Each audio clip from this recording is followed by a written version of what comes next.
골로새서 강의 26번째 시간입니다. 골로새서 4장 12절부터 14절까지 같이 읽겠습니다.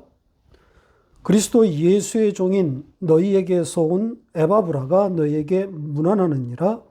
그가 항상 너희를 위하여 애써 기도하여 너희로 하나님의 모든 뜻 가운데서 완전하고 확신 있게 서기를 구하나니, 그가 너희와 라오디게에 있는 자들과 히에라볼리에 있는 자들을 위하여 많이 수고하는 것을 내가 증언하노라.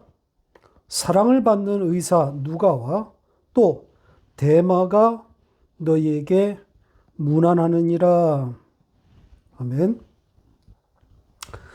오늘 첫 이야기의 주인공은 에바브라입니다. 에바브라는 이 골로새서의 가장 중심되는 인물이라 그랬죠. 바울 사도가 이 편지를 쓰게 된 결정적인 원인을 제공한 인물입니다. 그리고 몇 안 되는 바울의 옥중 동료 중에 한 사람입니다. 오늘 본문에서도 표현됐듯이 그는 골로새 교회로부터 왔습니다. 구체적으로는 골로새 교회 성도들을 가르치던 선생이었습니다. 그러던 중에 그 골로새 교회를 떠나 바울을 만나기 위해 로마로 오게 되었던 거죠. 우리가 이미 살펴본 내용들인데 한번 다시 확인해 볼까요? 골로새서 1장에 에바브라에 대해서 이렇게 사도 바울이 말합니다. 보시죠. 같이 읽겠습니다. 이와 같이 우리와 함께 종된 사랑하는 에바브라에게 너희가 배웠나니, 그는 너희를 위한 그리스도의 신실한 일꾼이요 성령 안에서 너희 사랑을 우리에게 알린 자니라. 이 말씀으로 비추어 볼 때 골로새 교회의 선생이었을 것으로 짐작이 되고, 또 그의 방문이 그의 사역과 관련성이 있을 것이라고 우리는 추측할 수 있습니다. 그때도 말씀드렸듯이 골로새에서부터 로마까지의 여행은 보통 일이 아닙니다. 금방 돌아갈 수 있는 길이 아니란 말이죠. 그래서 이 에바브라의 로마 방문은 예사로운 일이 아닙니다. 에바브라에 대한 성경의 정보가 매우 제한되어 있어서 그가 로마에서 바울과 얼마나 함께 있었는지, 또 그 이후 그가 어떤 사역, 어떤 삶을 살게 되었는지 알 길은 없습니다. 다만 그가 바울과 함께 로마 감옥에 갇힌 것으로 봐서 바울 지근에서 그를 떠나지 않고 함께 사역했을 것이다. 이렇게 추측해 볼 수는 있습니다. 자, 그럼 오늘 본문에서 바울이 그에 대해서 어떤 말을 하고 있는지 살펴보도록 하겠습니다. 그리스도 예수의 종인 너희에게서 온 에바브라, 이렇게 시작되고 있죠. 그리스도 예수의 종 너희에게서 온 에바브라, 이 표현부터 좀 보겠습니다. 그리스도 예수의 종. 자, 이 표현 바울이 아주 자주 사용하는 표현입니다. 자신에게도 이 표현을 많이 썼죠. 당시에 유행했던 이 노예 제도의 그 주인과 노예 관계를 빗댄 표현입니다. 절대 지존의 주인과 또 절대 복종의 노예에 비유해서 예수 그리스도와 우리의 관계를 담은 표현입니다. 그러니까 그분 앞에서는 우리는 아무것도 아니라는 그런 의미겠죠. 자, 그런데 이런 의미와는 다르게 한때 이 주의 종, 예수 그리스도의 종이란 말이 목사들이 자신들을 높이는 권위적인 말로 사용한 때가 있었습니다. 지금도 그런 분들이 있는지는 모르겠는데요. 전혀 그런 뜻이 아니란 말입니다. 종님이 아니라 종놈인 거죠. 그런 의미입니다. 자, 너희에게서 온 에바브라, 이 표현을 좀 보죠. 너희로부터 왔다는 거죠. 조금 전에 살펴본 대로 너희가 그에게로부터 배웠다. 이 표현과 연결되는 표현입니다. 그러니까 에바브라와 골로새 교회의 관계를 나타내고 있는 말입니다. 교회의 선생, 골로새 교회의 선생이었던 그가 여기에 나와 함께 있다. 이런 의미인 거죠. 골로새 교회가 그들의 선생이었던 이 에바브라의 로마 방문을 알지 못했을 가능성 거의 없습니다. 갑자기 그가 떠났든지 아니면 안 좋게 떠났든지 야반도주한 것은 아닐 거란 말이죠. 조금 전에도 말씀드린 것처럼 에바브라가 왜 골로새 교회를 떠나 로마의 바울을 찾아가게 되었는지 그 구체적인 상황을 알 수 없기 때문에 이 너희에게서 온 선생 에바브라는 그리스도 예수의 종이다. 이 표현이 이 상황에 따라서 다양한 의미를 가질 수 있습니다. 만약 골로새 교회와 불화한 상태에서 떠난 것이라면 골로새 교회를 책망하는 의미가 담겼다고 할 수 있을 것이고, 그게 아니라 에바브라와 골로새 교회가 어찌할 수 없을 만큼 이 유사복음의 파괴력이 상당해서 그래서 감당이 안 돼서 빠져나온 것이라면 이 안부 인사는 골로새 교회의 격려와 또 안도가 될 수 있는 내용이겠죠. 그리고 여기에 이 무난한다, 이 단어는 지난주에도 말씀드렸다시피 수동태로 사용되었습니다. 그러니까 에바브라의 동작이 아니라는 거죠. 그러니까 하나님이 시키신 인사다, 이런 의미를 담고 있는 겁니다. 왜 이런 표현을 사용했겠습니까? 일반적인 교제가 아니라는 거죠. 그냥 안부 인사가 아니라는 겁니다. 하나님이 배후에 계시는 하나님의 백성들 간에 일어나는 하늘의 인사라는 거죠. 코이노니아를 말하고 있는 겁니다. 자, 그렇게 안부 인사를 전한 후에 바울 사도는 그가 고통 가운데 있다, 이렇게 말하고 있습니다. 우리 성경은 그가 애써 기도하고 있다, 이렇게 번역했는데 원문의 취지와 다릅니다. 원문과 비교해 보시기 바랍니다. 보시는 것처럼 기도의 강조점이 있는 것이 아닙니다. 에바브라 안에서 일어나고 있는 그 애씀, 하나님이 주신 마음, 거기에 강조점이 있는 거란 말이죠. 그리고 여기서도 에바브라의 수고, 에바브라의 애씀이 아닙니다. 수동태란 말이죠. 그러니까 그의 동작이 아니라 외부의 힘에 의해서 에바브라 안에 일어나게 된 일을 말하고 있는 겁니다. 그러니까 하나님이 주신 마음을 말하고 있는 거란 말이죠.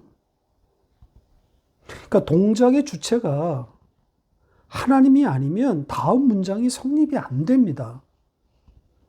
다음 문장이 뭐라고 되어 있습니까? 너희는 완성되고 온전해질 것이다. 이렇게 되어 있단 말이죠. 그러니까 에바브라의 애씀과 그 수고의 결과로 그들이 완성되고 온전해진다? 이건 말이 안 되잖아요.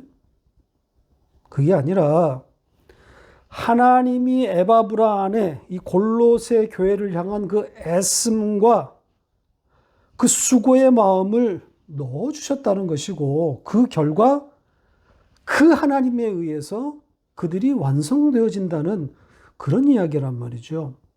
그러니까 하나님이 에바브라도 그리고 골로새 교회도 그렇게 끌어가시고 있다는 그런 이야기를 하고 있는 겁니다.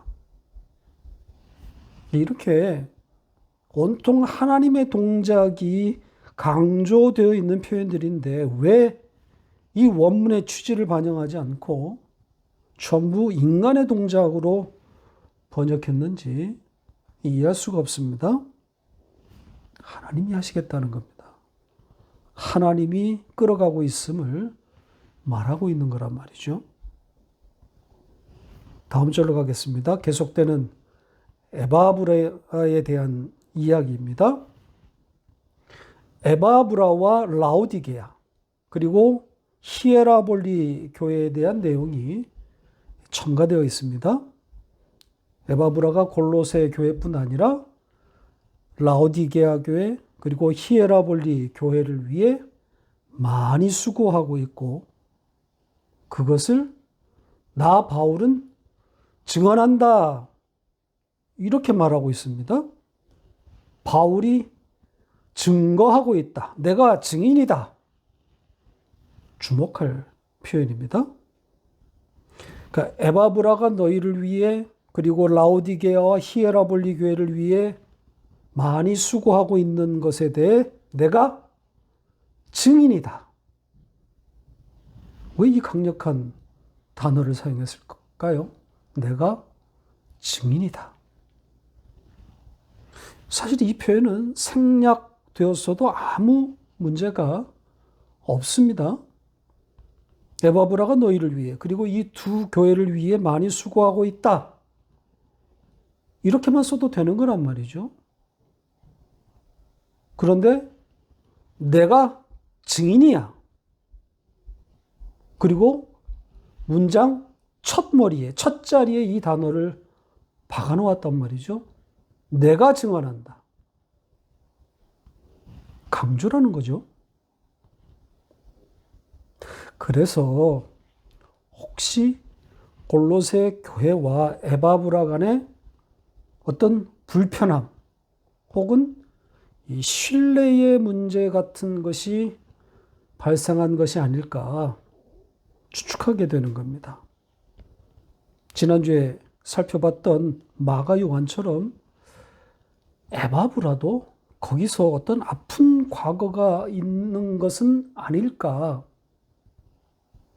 실수한 일이 있었을 수도 있고 실력이 부족할 수도 있고 혹은 리더십의 부재일 수도 있고 에바브라가 거기를 떠날 수밖에 없었던 어떤 상황이 있었겠죠. 만약 에바브라가 이러한 자신의 부족함 때문에 떠난 것이었다면 바울의 이 표현 내가 증언한다. 이것은 에바브라의 재기 혹은 회복을 내포한 담고 있는 표현이라고 볼 수 있습니다. 그래서 여기에 이 에바브라가 가진 그 애씀, 수고에 대해서 시제를 현재형으로 사용했습니다. 지금 애쓰고 있다. 너희를 위해서 그가 수고하고 있는 중이다. 그리고 너희뿐 아니라 라오디게아, 히에라볼리 교회까지 그가 애쓰는 그런 사람이 되었다. 내가 바로 증인이야. 그러니까 그의 회복 혹은 그의 발전을 담아서 소식을 전하고 있는 겁니다. 자, 그런 분위기를 엿볼 수 있는 또 다른 힌트가 있습니다. 여기 이 수고, 애씀이라고 번역된 이 단어, 성경에 4번 등장하는데요. 바울은 딱 한 번 여기에서만 사용했습니다. 나머지 3번은 전부 요한계시록에 나옵니다. 한 것만 볼까요? 계시록 21장 4절입니다. 같이 읽겠습니다. 모든 눈물을 그 눈에서 닦아주시니 다시는 사망이 없고 애통하는 것이나 곡하는 것이나 아픈 것이 다시 있지 아니하리니 처음 것들이 다 지나갔음이러라. 보시는 것처럼 여기엔 아픈 것 이렇게 번역되었습니다. 고통스럽다는 거죠. 그러니까 지금 에바브라가 너희를 위해서 혹은 너희로 인해 아프다는 겁니다. 고통이 있다는 거죠. 아픈 마음을 갖고 있다는, 찌르는 고통이 있다는. 바울이 한 번도 사용하지 않은 이 단어를 써서 지금 에바브라의 마음을 전하고 있는 것 아닙니까? 그 앞에 쓴 그 증언, 이 표현과 함께 이 에바브라의 그 골로새에서의 어떤 아픔, 이것을 담고 있는 것이 아닐까 조심스럽게 추측해 봅니다. 자, 그리고 여기 언급된 라오디게아 교회 그리고 히에라볼리 교회가 에바브라와 어떻게 연결된 것인지 추적하기는 불가능합니다. 이 두 교회와 에바브라의 이름이 함께 등장하는 곳이 여기밖에 없기 때문입니다.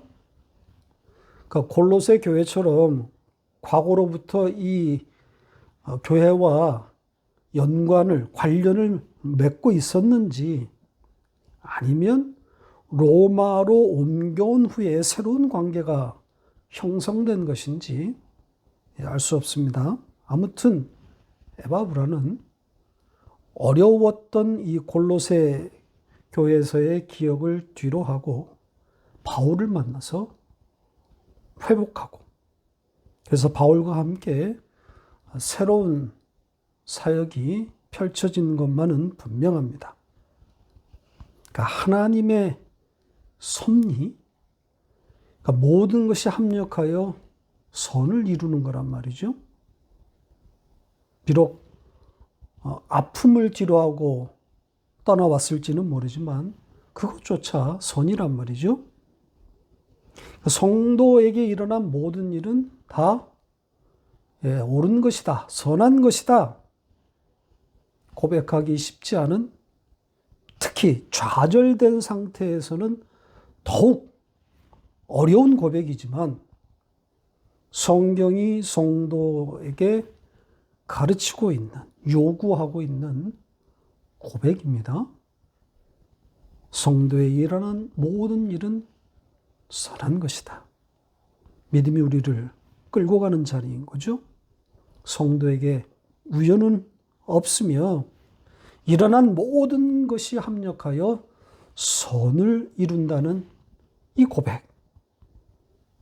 그러니까 하나님의 섭리 안에서 일어난 일들을 해석하려는 이 태도, 우리가 배우고 갖추어야 할 실력입니다. 자, 에바브라에 대해서는 이 정도 하고 다음 인물로 넘어가겠습니다. 다음 등장하는 인물은 누가입니다. 의사 누가라고 바울이 표현했죠. 바로 누가복음과 사도행전의 저자인 누가입니다. 이 누가 사도가 바울과 함께 있다는 사실이 놀랍습니다. 지금 마가도 거기에 함께 있지 않습니까? 마가복음과 누가복음의 저자 공이 바울과 함께 있단 말이죠. 누가가 언제 로마에 왔는지 추적할 수는 없습니다. 그리고 얼마나 바울과 함께 머물러 있었는지도 알 수 없습니다. 그렇지만 누가 사도가 바울과 함께 지낸 기간이 짧지는 않았을 것이다. 이것은 미루어 짐작해 볼 수 있습니다. 또 그런 근거들이 있습니다. 바울이 마가 요한을 로마로 불러들일 때 누가는 이미 로마에 바울과 함께 있었습니다. 보시죠. 디모데후서 4장 11절 같이 읽겠습니다. 누가만 나와 함께 있느니라 네가 올 때에 마가를 데리고 오라. 그가 나의 일에 유익하니라. 지난주에도 봤던 내용이죠. 디모데에게 마가를 데리고 오라는 부탁을 하고 있는데 지금 누가는 이미 바울과 함께 있었다고 말한단 말이죠. 그러니까 이렇게 바울에게 이 마가가 로마로 오게 되는 그런 내용인데 이 마가가 오기까지 그리고 다시 마가를 골로새 교회로 보내고자 할 때도 누가는 바울과 함께 있었단 말이죠. 그러니까 상당 기간 누가는 바울과 함께 바울의 곁을 지키고 있었던 겁니다. 혹자는 누가가 의사였기 때문에 병든 바울을 떠나지 못하고 병수발을 들면서 혹은 주치의 역할을 위해서 그의 곁을 지켰을 것이다. 이렇게 주장을 펴기도 하는데 설득력이 떨어집니다. 뭐 직업 의사였다면 그럴 수도 있겠지만 누가는 의사이기 전에 사역자란 말이죠. 예수 그리스도의 종입니다. 병든 바울을 위해서 로마에 온 것이 아니라 그의 병수발을 들기 위해서 온 것이 아니라 바울과의 동력을 위해서 복음에 대한 치열한 토론과 공부를 위해서 온 것이고 그것 때문에 떠나지 않았다고 하는 것이 더 설득력이 있지 않겠습니까? 약간의 논쟁이 있기는 하지만 누가복음은 로마에서 쓰여졌을 가능성이 큽니다. 누가복음의 수신자인 이 데오빌로 각하 그가 실제 인물인지 아니면 가상의 이름인지 확정할 수는 없지만 누가 사도는 이 복음서를 유대인을 대상으로 하지 않고 이방인, 특히 로마인을 겨냥해서 집필한 것이 분명해 보입니다. 유대인을 대상으로 쓴 마태복음과 비교해 볼 때 확연하게 차이가 있단 말이죠.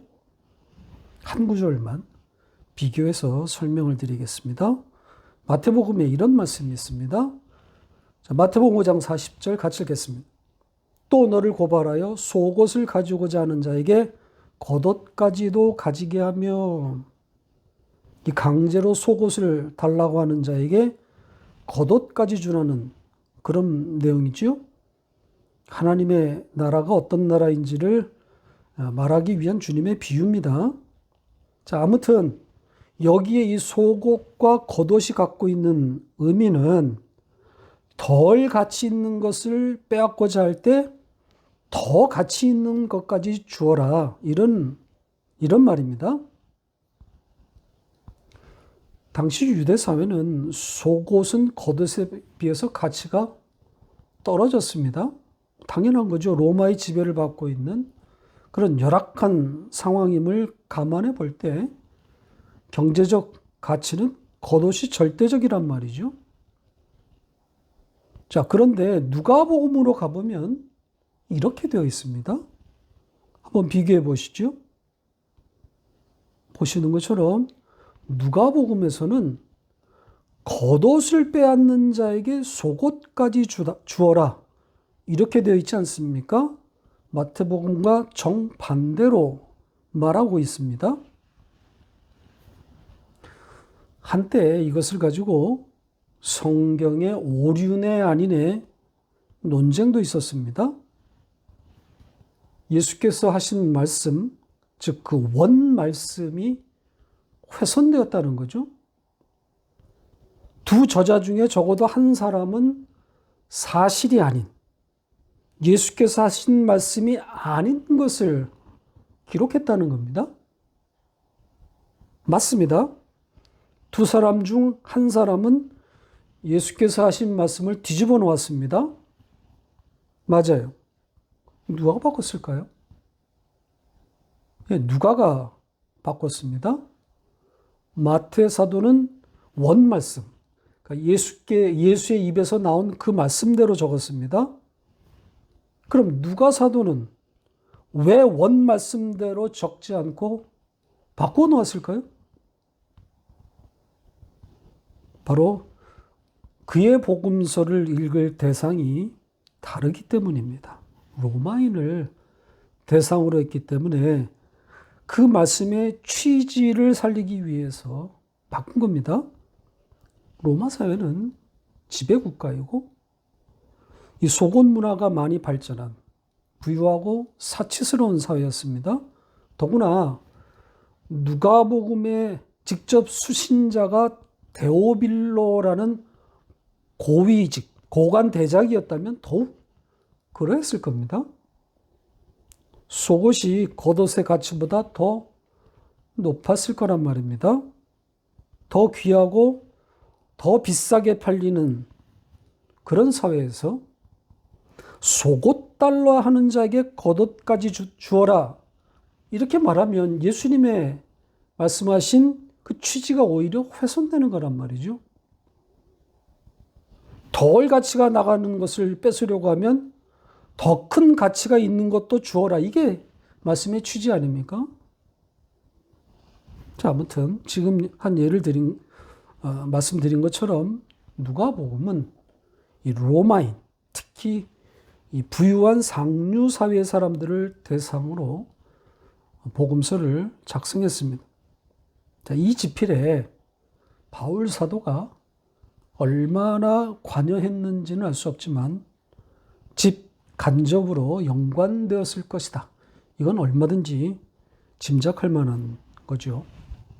바로 이것 때문에, 바로 이런 사역 때문에 누가 사도가 바울과 함께 있었다고 보는 것이 설득력이 클 겁니다.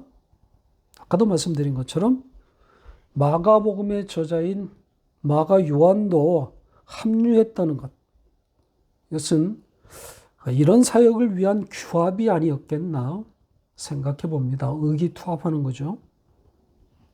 조금 더 가본다면 율법주의의 그 유사복음을 쳐내지 못하고 혼탁해져가는 예루살렘 교회, 이 예루살렘 본부에 대한 실망, 그리고 이 바울의 재판과 맞물려서 무너져가고 있는 이 아시아의 여러 교회들, 유사복음에 넘어가고 있는 그런 교회들을 보면서 돌파구를 찾기 위한 발걸음들이 아니었을까 생각해 봅니다. 물론 하나님의 계획 가운데, 섭리 가운데 일어난 일들입니다. 자, 이 정도 하고 이제 마지막 인물로 넘어가 보겠습니다. 문제의 데마라는 사람입니다. 지금 데마도 무난하고 있다 이렇게 말하고 있죠. 빌레몬서에 의하면 바울의 동역자로 소개되고 있습니다. 보시죠. 여기 보시는 것처럼 데마는 쟁쟁한 마가, 누가 등과 함께 이름을 올리고 있습니다. 동역자라고 소개되고 있습니다. 그런데 문제는 디모데후서에 이 데마가 바울을 버렸다는 내용이 등장한단 말이죠. 가볼까요? 디모데후서 4장 10절, 11절 같이 읽겠습니다.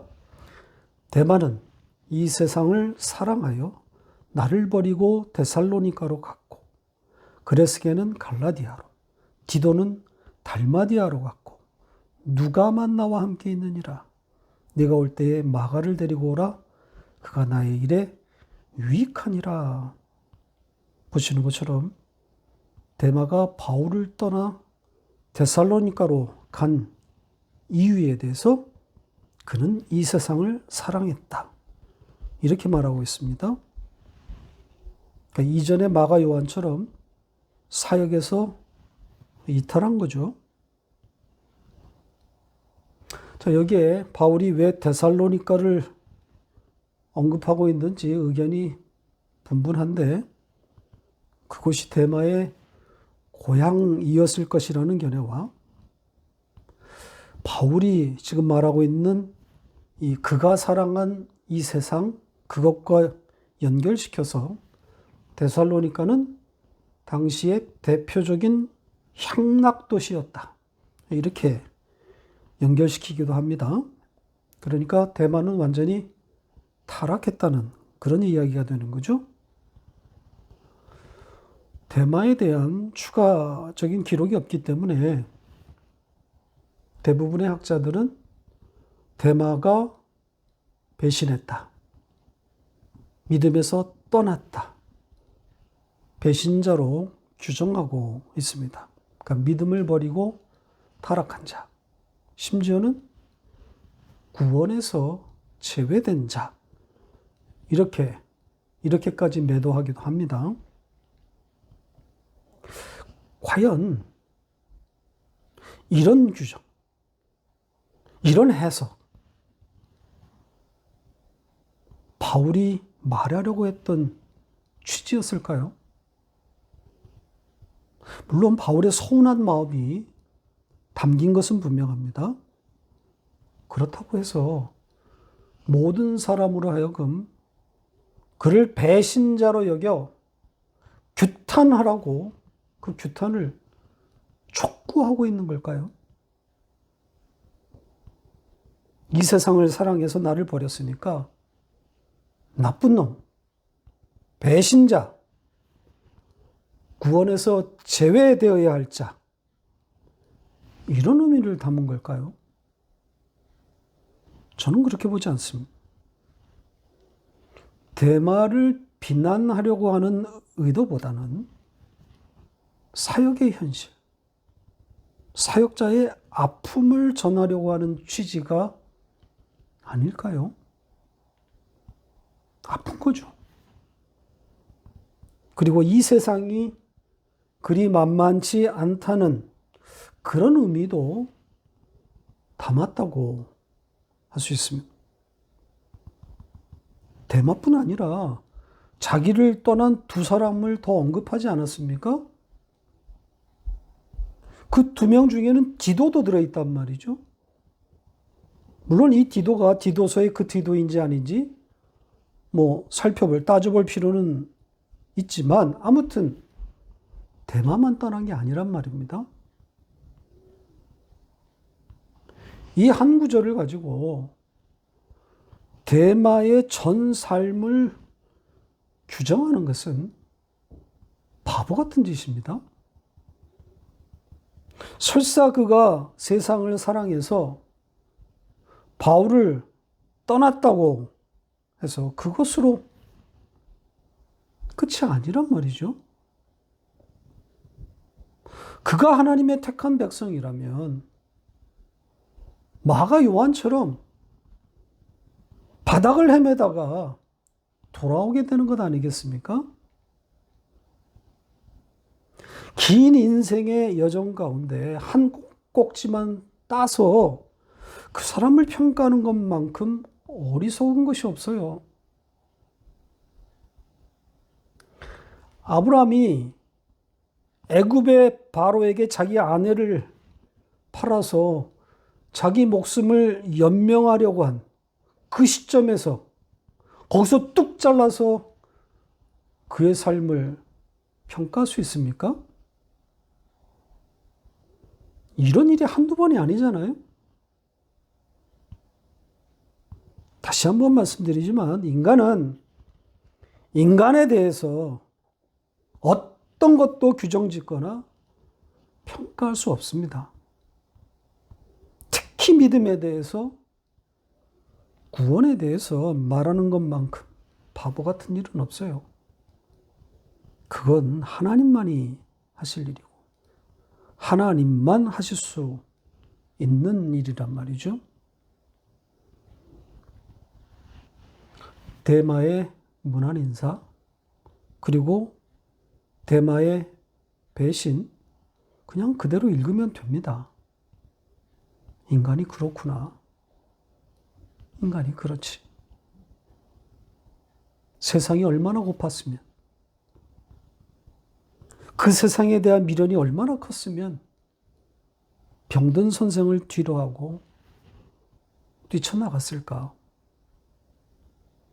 참으로 믿을 수 없고 연약한 것이 인간이구나. 그리고 저 자리에 내가 있을 수도 있겠구나. 이렇게 생각하는 것이 옳은 태도 아니겠습니까? 그래서 다시 한번 하나님의 은혜에 기대게 됩니다. 은혜로 구원되는 것이기에 참으로 안도의 한숨을 내쉬게 됩니다.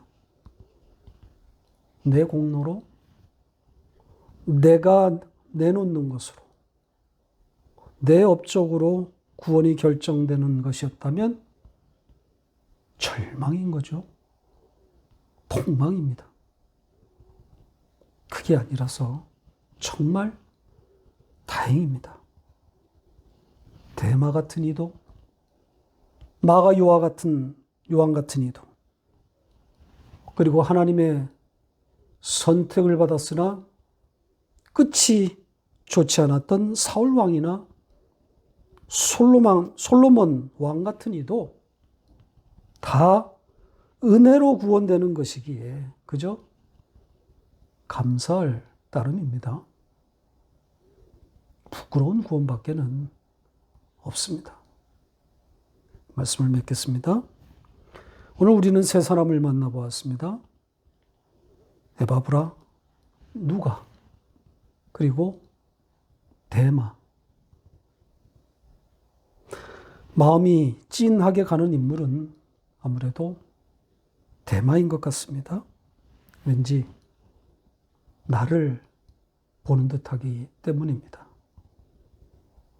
이 세상을 사랑하여 데살로니가로 간 데마. 우리의 육적 현실 아니겠습니까?